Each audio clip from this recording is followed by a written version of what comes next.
kabiyag. Ito tayo, maglilinis tayo ng cleats. Hindi ko alam kung anong pangalan niya na cleats. Pop up ba or pull up cleats. Ayan. So yan ang binigay sa akin. So first time ko lang gumamit. Tingnan nyo, ang bilis makatanggal. Talagang tutunawin niya yung dumi niya. Ayan. So yan ang pinapalinis sa akin ngayon.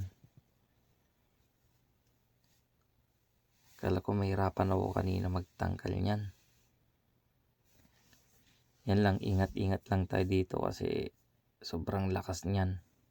Makati sa balat, tsaka yun, parang susunugin niya yung balat mo yan pag natalsikan, kaya unti-unti lang yan. Pati yung brush niya putol pa parang lumambot pa ata putulan ako dyan, kaya nagpalit din ako ng ganyan. Lagyan ko, may tip na rin yan, no? Nakikita nyo yan, ang bilis malinisan. Fast forward tayo. Ayan na siya, oh. Ayan. Tapos niyan isunod ko yan, nalilinisan. So natin linisan yung isa mamaya pagkatapos niyan. So sa sulok-sulok yan, kailan natin linisan yan. Kasi nag-stack up yan, yung cleats na yan. Hindi masyadong mabunot. Kaya tinanggal namin yan. Ganyan lang po. Iniskripan ko, parang mahirap talaga. Kaya yun, gumamit na lang ako ng ganun. Gumamit ako ng ganyan.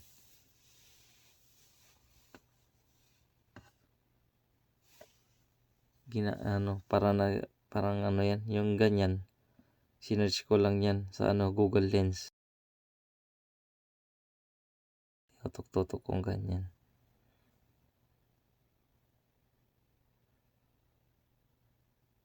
Malakas siya. Magandang panlinis sa mga stainless, saglit lang.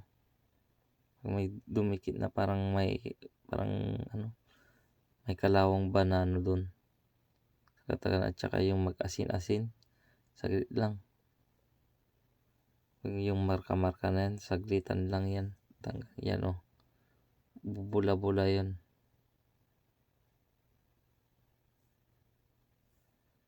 Ayan, oh. So ayan na. Tapos niyan, papapingin ko sana yan, pero wag na daw. Hindi ko na daw papapingin. Tsaka na lang pag ilalagay daw. Ayan. So thank you.